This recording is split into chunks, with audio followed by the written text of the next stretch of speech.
Eita, começando a gravar, certo. Pedindo a Deus a orientação para que a gente possa ter um ótimo estudo. Vamos fechar nossos olhos e falarmos com Deus. Maravilhoso Deus, nós te louvamos, te agradecemos por mais esse domingo que você nos concede. Só possa vir abençoar e nos guiar durante este estudo. Essas bênçãos nós te pedimos, agradecemos por Jesus. Amém. Gente, hoje nós temos um tema aí bastante interessante, né? Para quem já está nos acompanhando aí há bastante tempo, vocês já tem uma base sólida aí para a gente e, como eu posso dizer, avançando, né?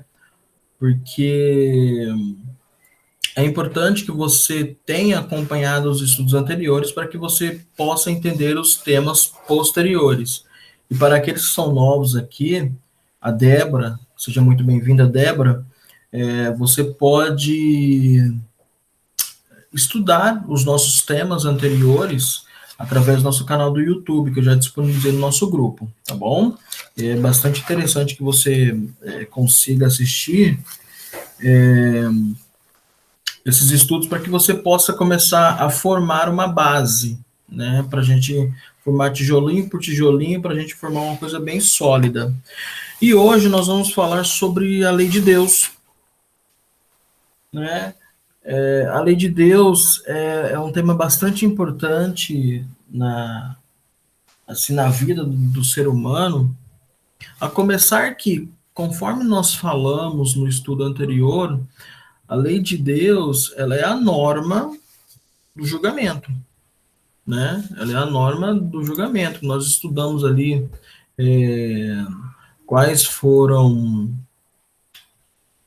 qual seria a norma do julgamento, e no estudo passado nós falamos sobre os juízos, né? Nós teríamos ali o juízo investigativo, que nós chamamos de juízo pré-advento, o juízo milenal, e posteriormente nós teríamos o juízo executivo. Tudo foi detalhado no estudo anterior. Então, quem perdeu, vai lá no canal e assiste o estudo anterior para que possa dar continuidade a essa sequência dos temas aí que estamos tratando, nos domingos pela manhã. E a lei de Deus não é só a norma do seu julgamento, mas como também, tudo certo aqui, mas como também é a base do governo de Deus. É a base do governo de Deus. E hoje nós vamos estudar um pouquinho, entender o que Jesus falou sobre a lei de Deus. Essa imagem que eu estou projetando aqui, eu iria comentar em um outro lugar, mas já que ela está aqui, já vamos comentar sobre ela. Aqui são as planícies, né, do Monte Sinai, onde Deus entregou a Moisés as tábuas dos 10 mandamentos. Tá? Então, só para vocês terem esta noção, tá bom? E como eu disse, a lei de Deus é a base do seu governo. Começando aqui, o que Cristo ensinou então a respeito da lei de Deus? Se você está com a sua Bíblia, você pode abrir em Mateus 5, capítulo 5, do versículo 17 a 18. Se você não quiser, você pode acompanhar que nós vamos projetar esse versículo aqui na nossa tela, para que vocês possam acompanhar, tá bom? Diz assim: não penseis que vim revogar a lei ou os profetas. Não vim para revogar, vim para cumprir. Porque em verdade vos digo, até que o céu e a terra passem, nenhum i ou um tio jamais passará da lei, até que tudo se cumpra. Jesus aqui ele foi bastante enfático. Ele disse que ele, de forma alguma, ele veio a este mundo para abolir a lei de Deus. Isso até porque a lei de Deus é uma lei eterna, assim como Jesus o é. Então não teria sentido algum Jesus vir aqui para mudar, para abolir essa lei.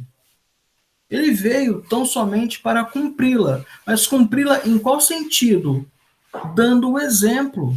Ele veio para que ele mostrasse que é possível sim guardar as leis de Deus. E ele dando esse exemplo, ele mostrou para cada ser humano que é sim possível viver nesse contexto de obediência à lei de Deus.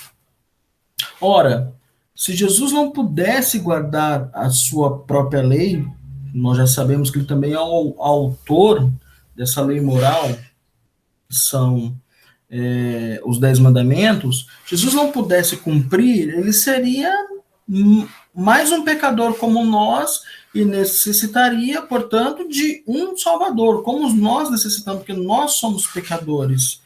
Né? E seria esse o contexto em que Jesus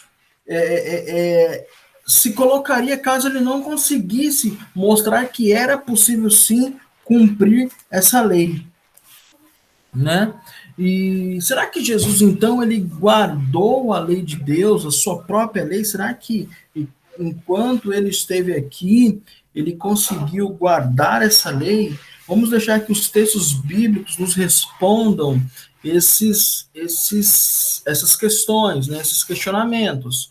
Em João 15:10 diz o seguinte: se guardardes os meus mandamentos, permanecereis no meu amor, assim como também eu tenho guardado os mandamentos de meu Pai, e no seu amor permaneço. Jesus disse.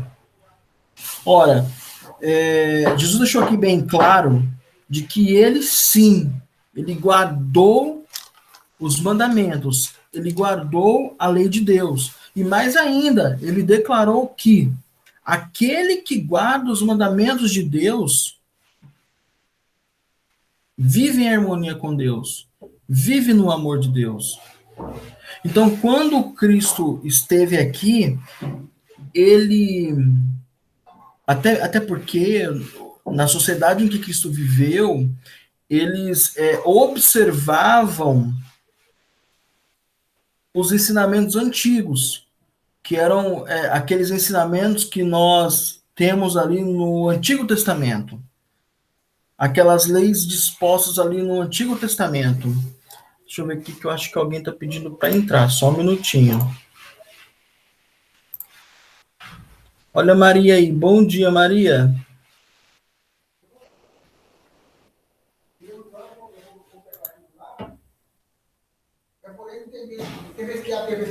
Isso, a Maria chegou aí, está acompanhando tudo agora conosco, tá? Continuando aqui. E Cristo, ele viveu nesse contexto. Aliás, só abrindo aqui um parênteses para fazermos alguns comentários. Desde criança, Cristo já observava a lei de Deus. Com 12 anos de idade, por exemplo, Jesus debatia tranquilamente entre os mestres e doutores das leis sobre a Bíblia. E ele era tido como já para aquela tenra idade, como um profundo conhecedor da palavra de Deus. Então ele, quando ele não estava nos seus afazeres domésticos, né, ele estava no templo aprendendo e ensinando os preceitos da lei.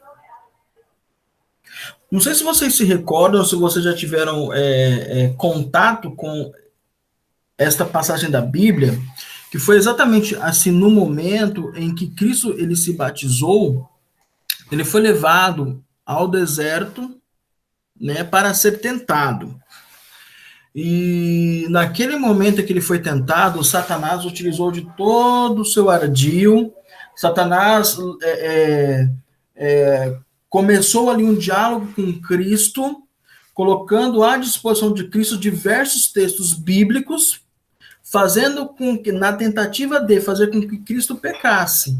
Mas só que a todas as perguntas de Satanás, Jesus rebatia com o está escrito. Em qual sentido? Olha, as acusações, aos questionamentos de Satanás, Jesus vinha com algum texto bíblico. Isso demonstra que Cristo tinha total conhecimento da Bíblia. Assim também, meus amigos e queridos, Satanás também tem conhecimento da Bíblia. Só que é um conhecimento não espiritual. O conhecimento que ele tem da Bíblia é justamente para tentar perverter os ensinamentos de Deus. Tanto é que se vocês depois tiverem um tempo, leiam o momento em que Cristo foi levado ao deserto para ser tentado, logo após o seu batismo. Deixa eu só confirmar aqui em qual parte de Mateus nós encontramos aqui. Que vocês vão ver que Satanás utiliza todo o seu ardil, todo o seu conhecimento da Bíblia para distorcer alguns ensinamentos e fazer com que Jesus pudesse pecar. Nós encontramos esses relatos no livro de Mateus, capítulo 4. Depois vocês leiam em casa, Mateus capítulo 4, que vocês vão verificar que Satanás, a conversa entre Jesus e Satanás, e as tentativas de Satanás fazer com que Jesus caísse, ou que ele trupicasse ali, vamos assim falar, em algum texto ou alguma compreensão bíblica para que ele pudesse pecar, né? Mas nós sabemos que tudo ali foi em vão, né? Foi em vão. E como a lei de Deus ela chegou até a humanidade de forma escrita? Eu mostrei para vocês lá bem no comecinho das nossas projeções de que Deus ele deu a Moisés lá no Monte Sinai as tábuas dos 10 mandamentos, né? Lá no Monte Sinai. Essa projeção eu mostrei já para vocês, né? E interessante que essas tábuas dos 10 mandamentos, elas foram escritas pelo próprio dedo de Deus. Se você for no livro de Êxodo 31:18, lá está escrito o seguinte: e tendo acabado de falar com ele no Monte Sinai, deu a Moisés as 2 tábuas do testemunho, tábuas de pedra escritas pelo dedo de Deus, né? Só abrindo aqui um pequeno parênteses ou uma janela, só para a gente fazer um breve comentário. Na Bíblia nós encontramos ali 2 momentos, né, que nós ali podemos observar a menção ao dedo de Deus, né? Primeiramente, o primeiro momento que nós percebemos esse tipo de menção é quando o próprio Deus ele escreve os 10 mandamentos com o seu dedo. Literalmente, ele escreveu os 10 mandamentos com o seu dedo nas pedras, 2 tábuas de pedra, e as entregou a Moisés.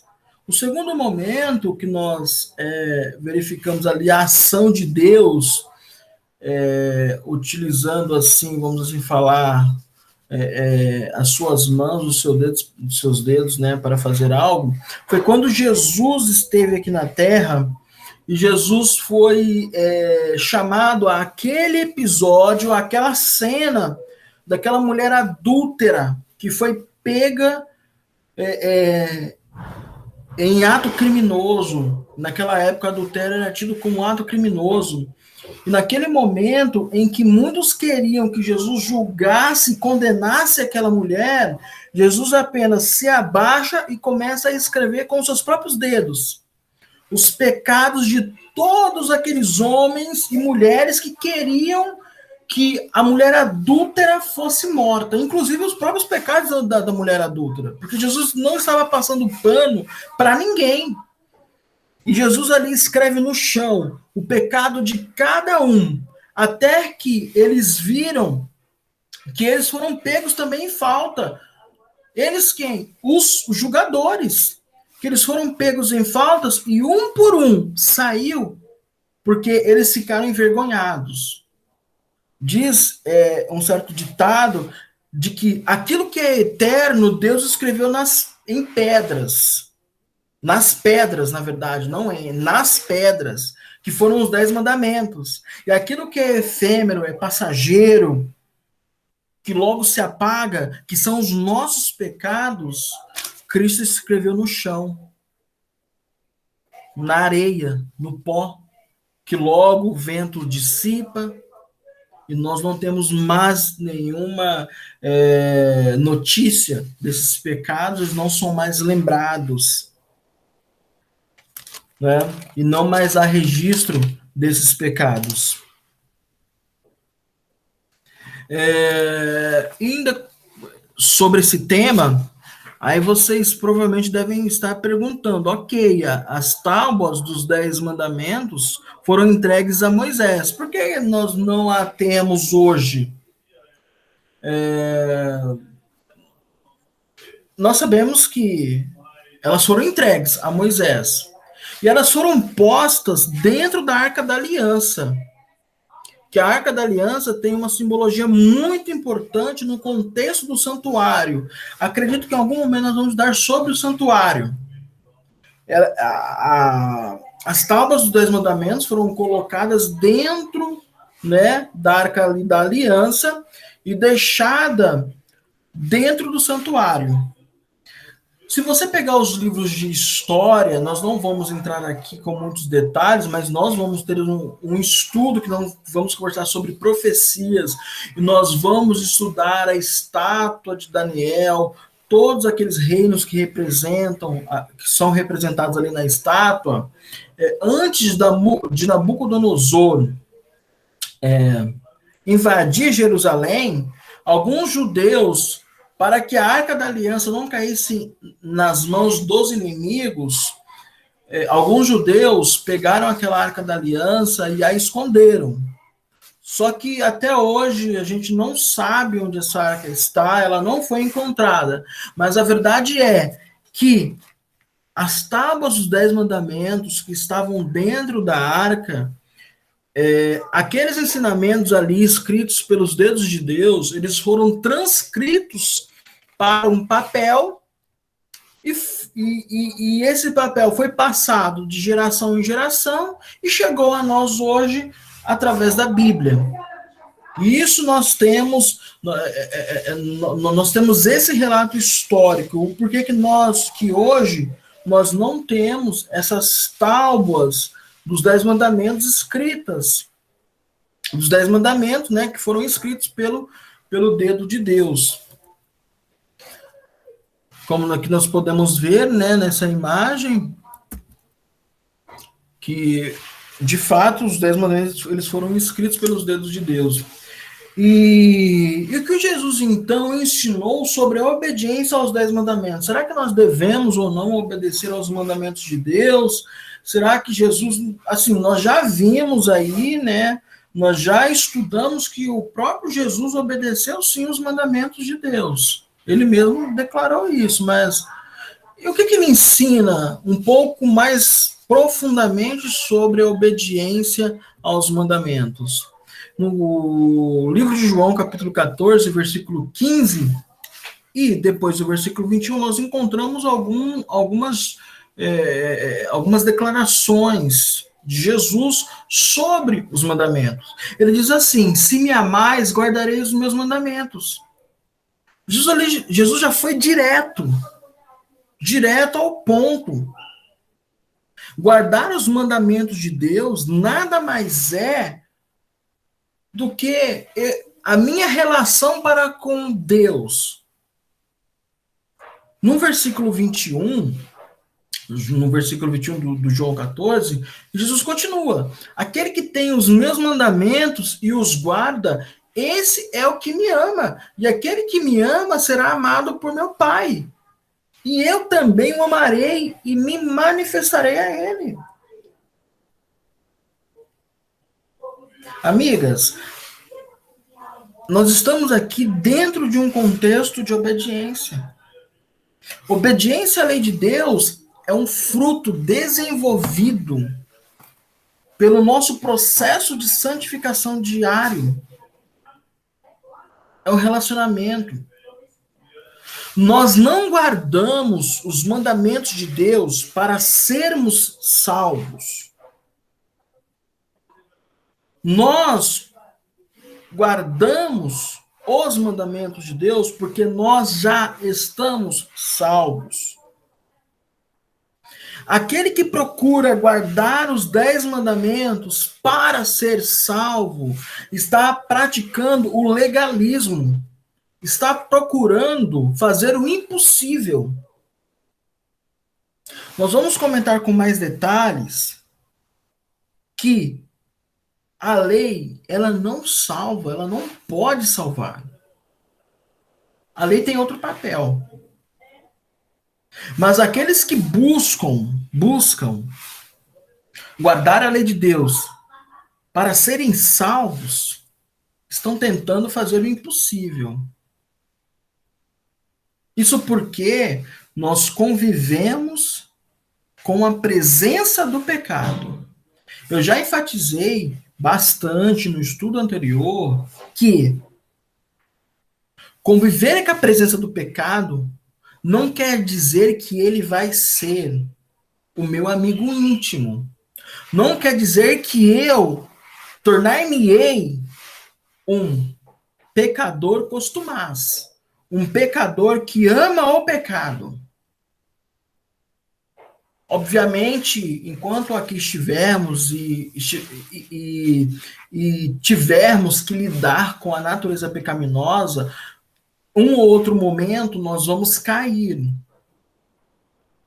Mas não é o cometimento, essa queda, não é um cometimento de um pecado deliberado, um pecado orquestrado, um pecado desejado, um pecado querido. Não, não é. É o acidente espiritual na nossa vida.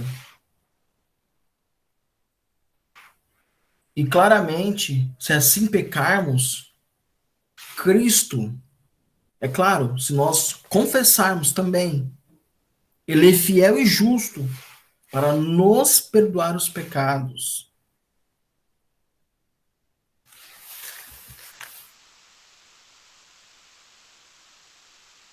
Se a lei de Deus, então, não foi abolida, qual é a sua função, então? Qual é a função? Eu acho que vocês já devem ter ouvido em algum lugar falando assim, gente, vocês são antiquados. A lei de Deus foi abolida.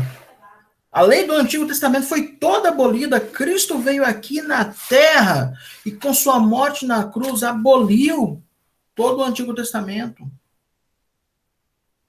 Nós vamos, ao final deste estudo, nós vamos concluir que esse tipo de pensamento é diabólico e perigoso, perigosíssimo. Valdemir, Sim. bom dia, desculpa o atraso. Bom dia, Maria. Isso, Olhar, isso mesmo. Paz e bênção para todos. Valdemir, me tire uma dúvida, atrapalhando. No caso, assim, olha, o Antigo Testamento, ele foi antes de Cristo. Aí, depois de Cristo, é o Novo Testamento. Sim. Ô Maria, tá, essa é a sua pergunta, né? É o seu questionamento. Isso. Tá, vamos lá. Maria, o Antigo Testamento, como nós, assim, falamos, né? Quando Cristo veio aqui na Terra, todo mundo observava o Antigo Testamento, todos os preceitos do Antigo Testamento. O Torá, as leis civis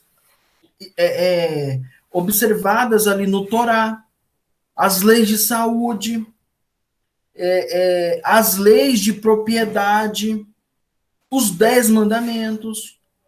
Toda a sociedade observava os preceitos do Antigo Testamento.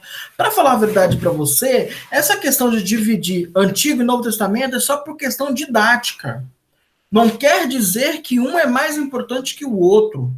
Foi só uma divisão por questão didática. Então, na época de Jesus, todas as observâncias diziam respeito a todos os preceitos do Antigo Testamento. Todos os preceitos do Antigo Testamento.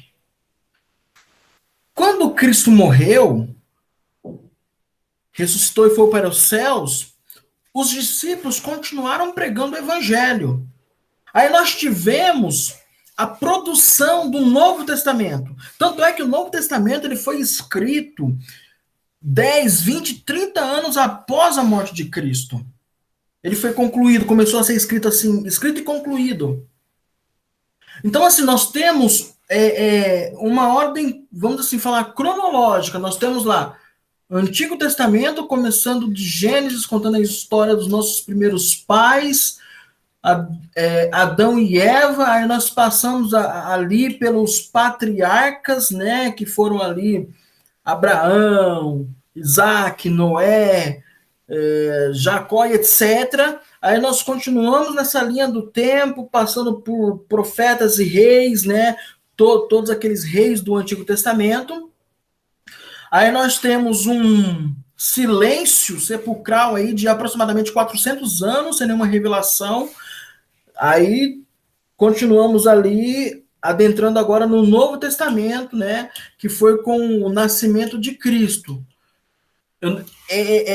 Essa é a ordem cronológica, mas não quer dizer que um é mais importante do que o outro. Não, não é. Só foi uma questão de datas que se separou o Antigo do Novo Testamento. Perfeito, Maria? Perfeito. Muito obrigada, Valdemir. De nada. E continuando aqui, já que essa lei ela não foi abolida, para que ela serve então? Para que ela serve? Vamos ver alguns textos aqui de Paulo, né? De maneira que a lei nos serviu de aio para nos conduzir a Cristo, a fim de que fôssemos justificados por fé. Olha que maravilhoso. A lei nos serviu de aio. Então, qual que é a função da lei? Eu já disse para vocês. A lei, ela não salva. Ela nos conduz. Ela nos leva a Cristo. Esse termo aio, ele era utilizado na época de Paulo para designar um servo que tinha como obrigação levar as crianças. Ele literalmente pegava essas crianças pelas mãos e as levava para o templo para que elas pudessem aprender as escrituras sagradas. Nós poderíamos chamá-lo aqui da função de pedagogo. A Maria está aqui, pode nos confirmar isso. Para que serve um pedagogo? Ele nos ensina, ele nos conduz, ele nos leva até toda uma compreensão de aprendizado nas ciências, etc. Então, a lei de Cristo, ela nos serve como um aio, ela nos leva e nos conduz até Cristo. Até Cristo. E nos fala, olha, somente Ele pode te justificar. Eu não posso. Eu só te conduzo, eu te mostro o caminho, te levo até Cristo, mas somente Ele pode te justificar. Eu não posso. E essa lei, além de nos mostrar quem pode nos justificar, ela nos mostra, nos aponta quais são os nossos pecados. Ela nos aponta onde estamos errando. Ela nos dá nome e sobrenome do pecado. E nos mostra qual é a consequência de transgressão da lei. Paulo continua, visto que ninguém será justificado diante dele por obras da lei, em razão de que pela lei vem o pleno conhecimento do pecado. Vocês conseguiram entender que é a lei que nos mostra e nos diz o que é o pecado? Nos classifica o que é o pecado? Ela não salva, o texto é claro, visto que ninguém será justificado diante dele pelas obras da lei. Não adianta, amigas. Eu guardar a lei com a intenção de ser salvo está errado. Super errado. Não adianta. Só um minutinho, gente. Não adianta. A lei não salva, a lei nos conduz, nos mostra, nos leva a Cristo, mostra a nossa necessidade de salvação, coloca em rol quais são os pecados, nome, sobrenome, etc. Sem a lei, como diz Paulo, nós não saberíamos o que é o pecado. Nós não saberíamos o que é o pecado. Romanos 7,7 diz o seguinte: que diremos, pois? É a lei pecado? De modo nenhum. Mas eu não teria conhecido o pecado senão por intermédio da lei. Pois não teria eu conhecido a cobiça se a lei não dissera, não cobiçarás. Pronto, gente. Pronto, tá claro aqui. Sem a lei eu não saberia o que é pecado. Não saberia. E aqui, esse slide representa perfeitamente o que eu estou dizendo. A lei é como um espelho. Ora, se você tiver um espelho aí perto de você, pega ele rapidinho e vai se aproximando do seu rosto. Você vai começar a ver os detalhes. Se você se aproxima um pouco mais, os detalhes ficarão mais nítidos. Agora, tenta limpar ou tenta remover aquele detalhe passando o espelho na sua cara. Você nunca vai conseguir. Você não consegue. Por que você não consegue?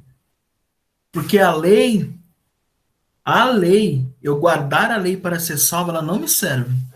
Ela só vai me mostrar quais são os meus pecados. E quanto mais perto eu estou da lei, mais nítidos são os meus pecados e mais evidente fica a minha necessidade de um Salvador.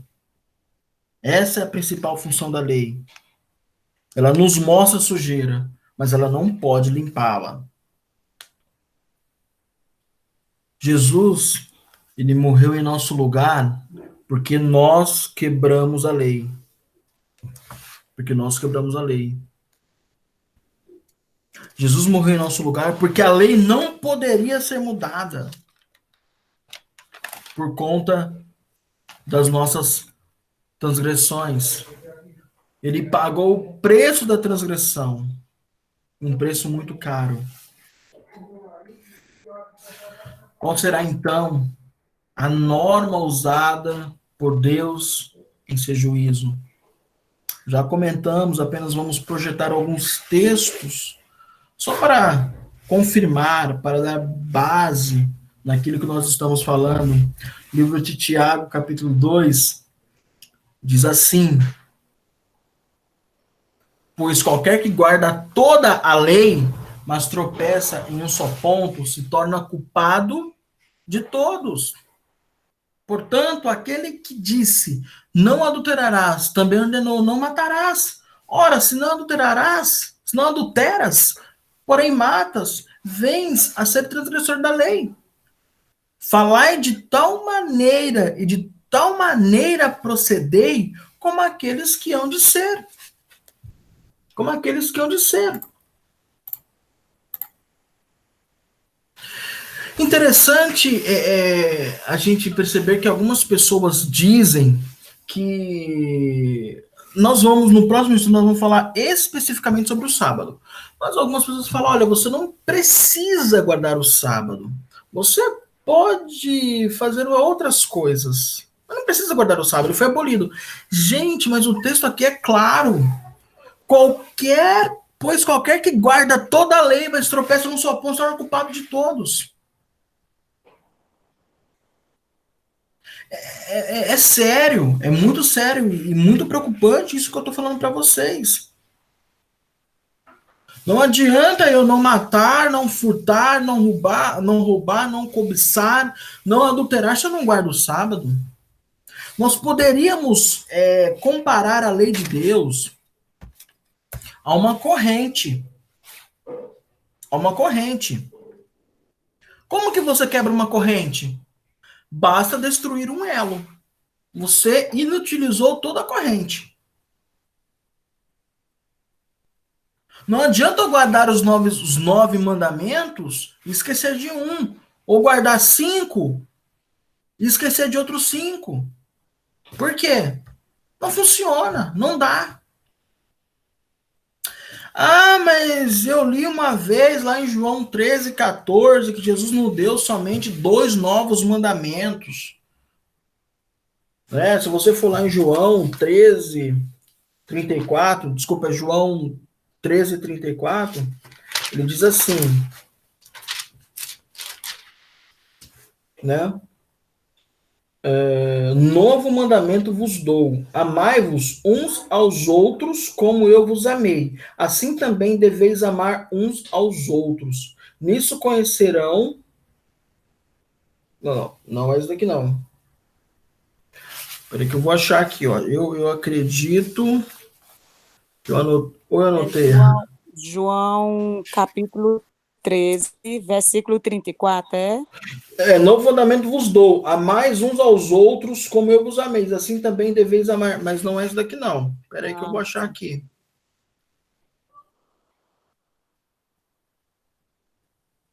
Peraí. Na verdade, é Lucas 10:27. Que fala assim, né? Amarás o Senhor teu Deus de todo o teu coração, de toda a tua alma, de todas as tuas forças, de todo o teu entendimento, e ao teu próximo como a ti mesmo. Aí, fazendo uma leitura conjunta, eles falam, olha, mas Deus ali, ele nos deu só mais 2 novos mandamentos. Amar a Deus sobre todas as coisas e amar ao próximo. Mas se você parar para pensar, se você abrir os 10 mandamentos, se você ler do primeiro ao quarto mandamento e você, assim, observá-los, você vai estar amando a Deus sobre todas as coisas. Amando a Deus sobre todas as coisas. Do 5º ao 10º mandamento, né? Do 5º ao 10º, se você observá-los, você vai estar amando ao teu próximo. Então Deus, ele dividiu os seus mandamentos em 2 partes essenciais. A primeira parte fala do meu relacionamento para com Deus, eu e Deus, que é do 1º ao 4º mandamento. A segunda parte diz respeito ao meu relacionamento com o meu próximo, que é do 5º ao 10º mandamento. Depois vocês leiam. Leiam e façam essa divisão. Então, quando é mencionado aqui, novo mandamento vos dou, ele está fazendo uma compilação. Compilação em qual sentido? Dos 10 mandamentos em 2 preceitos. Olha, se você guardar do 1 ao 4, né, ao 4º mandamento, você vai estar tendo um relacionamento perfeito com Deus. E se você guardar do 5º ao 10º, você vai estar tendo um ótimo convívio com o teu próximo. É isso que quer dizer esse texto. Continuando. A salvação humana, ela depende da lei? Ela depende da lei? Vamos ler aqui o que diz Efésios, o que diz Paulo em sua carta aos Efésios. Porque pela graça sois salvo mediante a fé, e isso não vem de vós, é dom de Deus. Não de obras, para que ninguém se glorie. Eu volto a conversar com vocês de uma forma bem especial. Gente, a lei de Deus, e se eu tento guardar a lei de Deus para ser salvo, estou cometendo o pior de todos os erros da minha vida. Eu não vou conseguir. Ao contrário, se eu guardo a lei de Deus, é porque o meu coração já foi salvo. Eu quero conversar com vocês um pouco mais detidamente. Veja, se a lei de Deus, vamos montar aqui um raciocínio. Cristo só morreu na cruz somente morreu na cruz porque a lei de Deus foi quebrada. Se a lei de Deus pudesse ser mudada, por que então Cristo morreria na cruz? Para pensar. Se a lei de Deus não fosse uma coisa séria, por que então Cristo sofreu tanto para morrer em nosso lugar? Eu vou rememorar uma história que eu contei para vocês em algum desses estudos. Se alguém já ouviu, eu peço licença e o perdão, mas eu preciso contar. Existia um rei, tinha sua única filha. E durante a administração do seu reinado, o roubo, a prática do roubo passou a ser uma rotina naquele reinado. Teve um crescimento exponencial. Aquele rei precisava fazer alguma coisa para controlar aquela ação criminosa. O rei, ele baixou um decreto que dizia o seguinte: a partir de hoje, aquele que for pego roubando ou furtando terá seus olhos arrancados. Ô, Valdemir, você me desculpa, é porque a minha internet está muito ruim e tá caindo toda hora. Aí Sim. eu tô entrando e Não, saindo. Mas a aula vai estar gravada? Vai ficar gravada, vamos colocar lá no YouTube. Não, tudo bem. Eu vou continuar aqui, qualquer coisa, se cair de novo, mais tarde eu assisto a aula. Perfeito, perfeito. Obrigada. Nada que isso, Débora, fica tranquila. Okay. E continuando, e ele disse o seguinte: aquele que for o seu decreto dizia o seguinte: aquele que for pego roubando ou furtando, os seus olhos serão arrancados. Aí todo mundo ficou com medo. E eles ficaram na expectativa de quem seria o primeiro. O primeiro criminoso a ter a sentença real, a suportar ou a experimentar a sentença real. Certo dia, teve um alvoroço naquele reino. Eles pegaram uma pessoa roubando. E todo mundo, assim, montou-se uma multidão e eles pegaram aquela pessoa, vendaram-lhe o rosto, né, com um pano de saco e levou perante o rei, aquela multidão. Levou perante o rei. Pegamos esse súdito roubando. Vamos entregá-lo em suas mãos para que a sentença real seja cumprida e executada. O rei, todo pomposo, é claro que eu vou cumprir a minha sentença. Seria a oportunidade de demonstrar justiça, coibir atos posteriores. Só que, para sua surpresa, quando ele arranca aquele capuz que ocultava a face do criminoso, ele percebe que é sua filha. Naquele momento, aquele rei caiu em si. Se coloque no lugar desse rei. O que você faria? Você é o rei. A lei é sua. Você pode falar assim: vamos fazer assim? É minha filha. Mas se assim ele fizesse, ele ia ser julgado.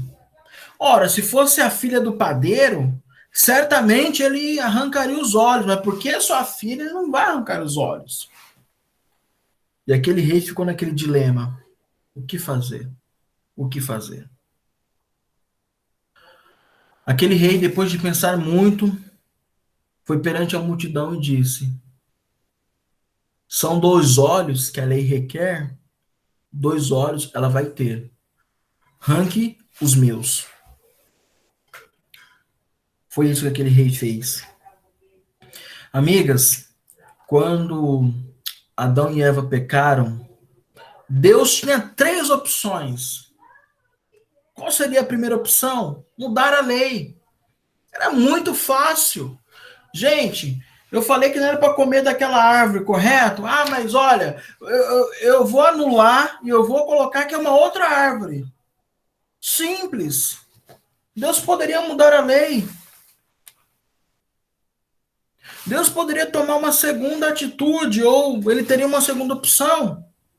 Destruir, fulminar Adão e Eva. E ele não seria injusto. Ao contrário, ele seria justíssimo. Porque ele disse que aquele que comesse do fruto da árvore, da ciência do bem e do mal, que se encontrava no meio do jardim, morreria.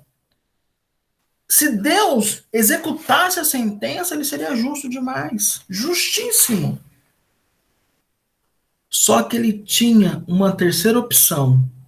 E foi dessa que ele lançou mão. De providenciar um substituto. Sua lei não poderia ser quebrada porque ela é santa. Não poderia ser mudada. Então Deus providencia um substituto. No final do dia, Deus procurou Adão e Eva. Onde vocês estão? Estávamos acostumados a todo final de tarde pararmos tudo e colocar nossa conversa em dia. Mas vocês estão se ocultando. Onde vocês estão? Como se Deus não soubesse do que tinha acontecido. Não, Deus sabia o que tinha acontecido. O casal respondeu: tivemos medo e nos escondemos. E eles, com suas próprias mãos, cozeram no sentido de cozer, né?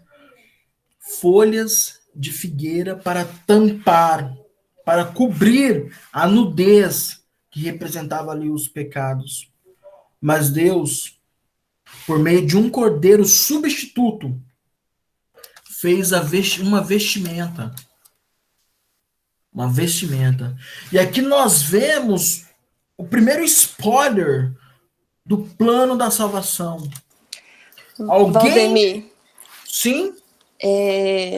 Deus, naquela época, ele, quando criou Adão e Eva, ele já sabia que isso tudo ia acontecer, que o pecado já ia acontecer, que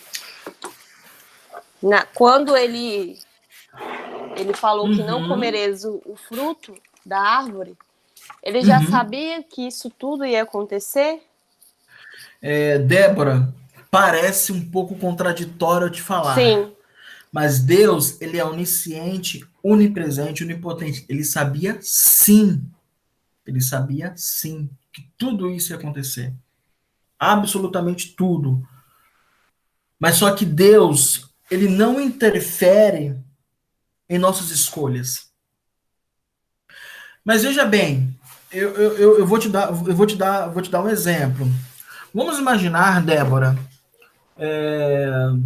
que você esteja grávida e você sabe que esse seu filho vai ser um criminoso. Você, como mãe, teria coragem de abortar? Não, de forma alguma.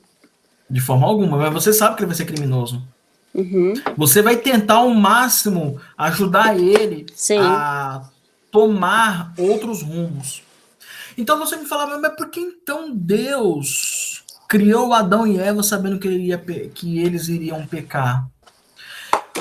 Débora, é um amor que... Existe uma música que fala assim, o amor de Deus é tão grande e, assim, incompreensível a nós, seres humanos, que nós não conseguimos entender, porque Deus sabia de tudo, que Adão e Eva eles iriam pecar. Mas só que mesmo sabendo, antes disso, Deus proveu um plano da salvação. Qual que era o plano? a morte substituta do seu próprio filho, para que aqueles que nele pudessem aceitar a salvação seriam salvos. Então Deus não nos deixou desprovidos. Deus não simplesmente jogou Adão e Eva ali e ficou como um espectador vendo o que ia acontecer. Não, Deus sabia de tudo isso. Mas o amor de Deus é tão grande, que mesmo o homem caindo em pecado, ele foi lá e ofereceu os seus olhos, ofereceu o seu filho, para que pudesse substituir a condenação da morte eterna através da vida de Cristo. E todos aqueles que aceitavam a Cristo, que aceitaram a Cristo ali como Salvador, ou que aceitassem, pudessem ter a vida eterna. Assim, só no céu nós vamos ter a oportunidade e pela eternidade para compreender o amor de Deus. Aqui, dentro das nossas limitações, dentro do nosso corpo corruptível, do nosso corpo mortal, a gente não tem essa dimensão.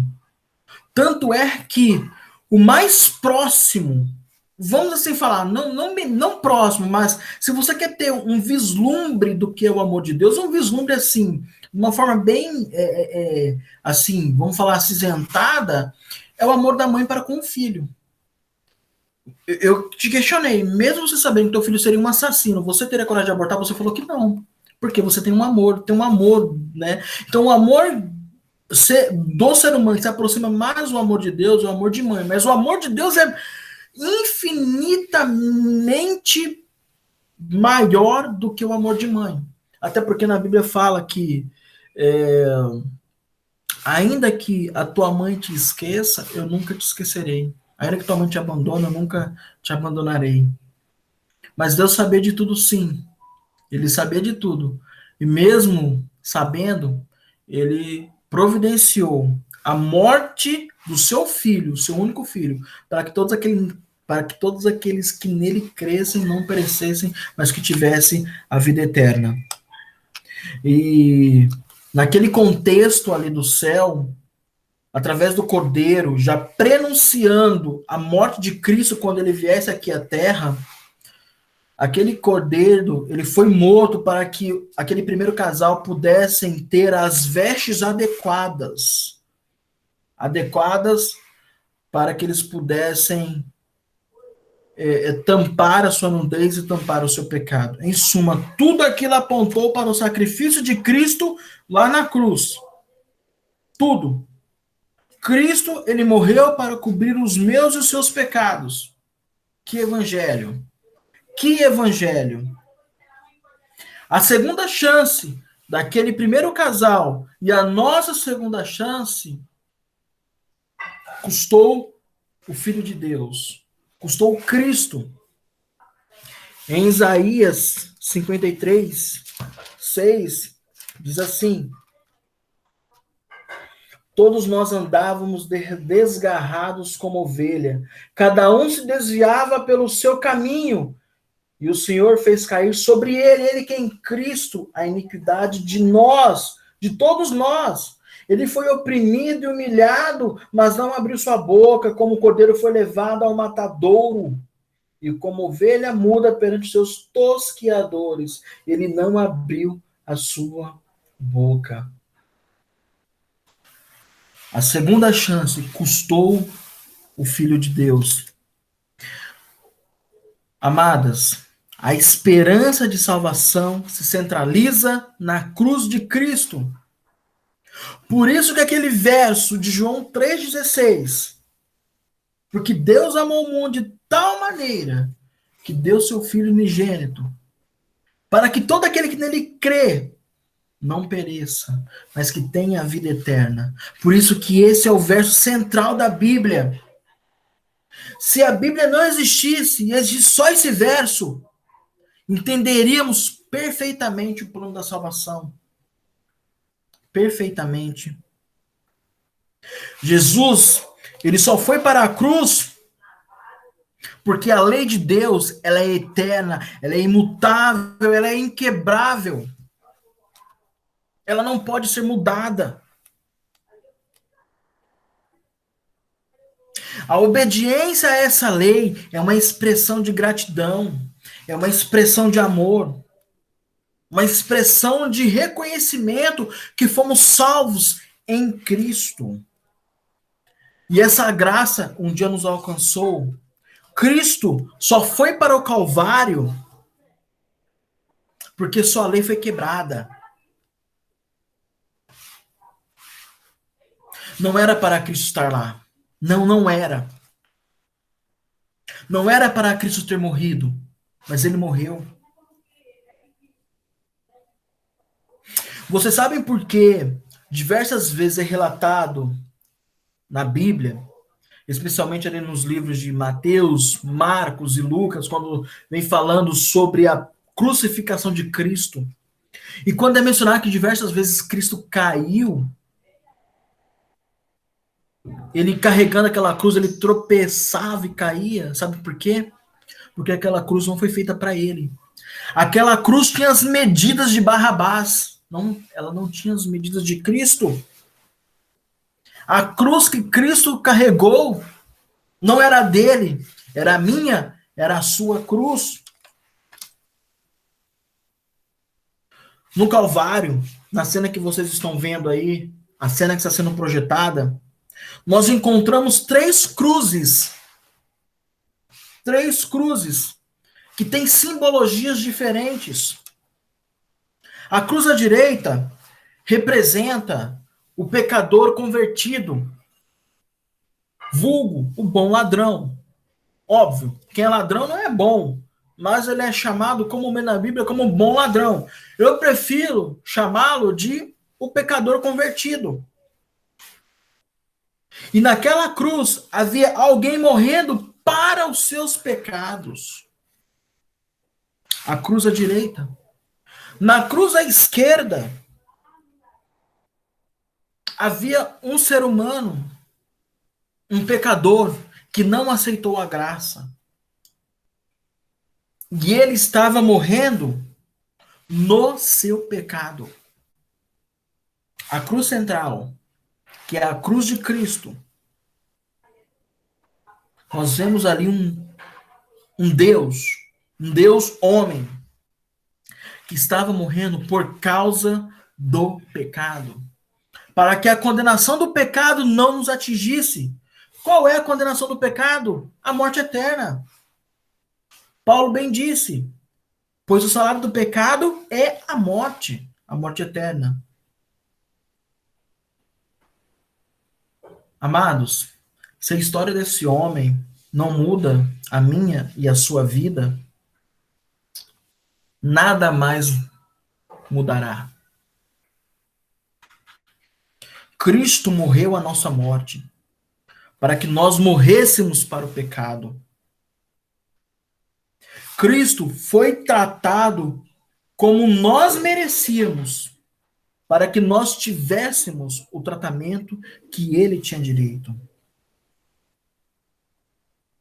Fisiologicamente, Cristo sangrou em alguns pontos vitais. Na sua testa, quando lhe colocaram aquelas coroas de espinhos, simbolizando os nossos maus pensamentos, os nossos maus desígnios.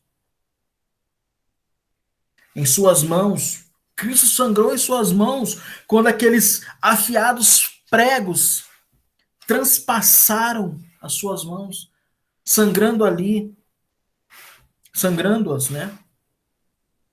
Simbolizando as nossas obras más, os nossos pecados. E por fim, Cristo sangrou nos pés. Em seus pés, simbolizando os nossos, para expiação dos nossos maus caminhos por onde nós temos andado em tantos caminhos errados. Certa vez, quando Cristo estava com seus discípulos, Cristo assim perguntou para os seus discípulos: quem eles falam que eu sou? Hoje eu pergunto para vocês: quem é Cristo para você? Quem é Cristo para você, Maria? Quem é Cristo para você, Débora? Tudo, né? Quem é Cristo para você, Larissa? Kailane? Quem é Cristo para você? Quem é Cristo para mim? Essa resposta é muito importante. Muito importante. E finalizando, eu acho que isso aí é a projeção, né? Finalizando aqui,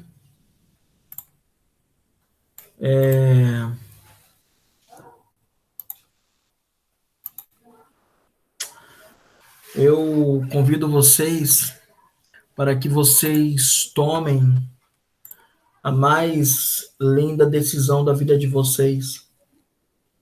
Depois desse estudo, eu espero que a decisão seja a seguinte: compreendo ser a lei de Deus, a norma do juízo.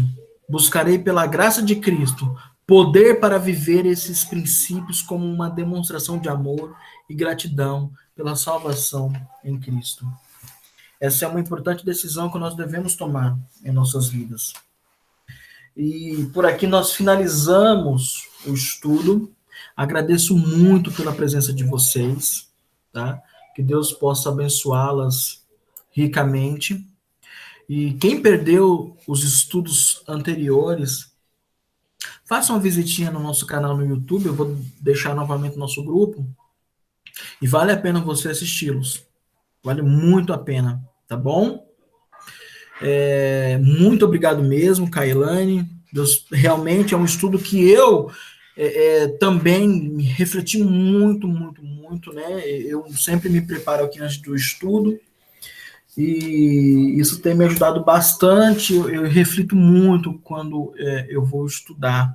Eu me coloco na posição de vocês, e eu sou como vocês, né? E eu espero que vocês também possam, é claro, refletir bastante sobre o que nós estudamos, tá bom?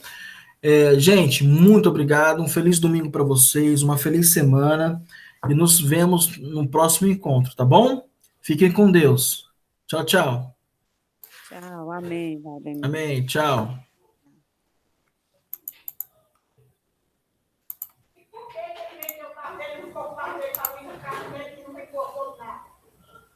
Ele foi vender o carro dele para ficar com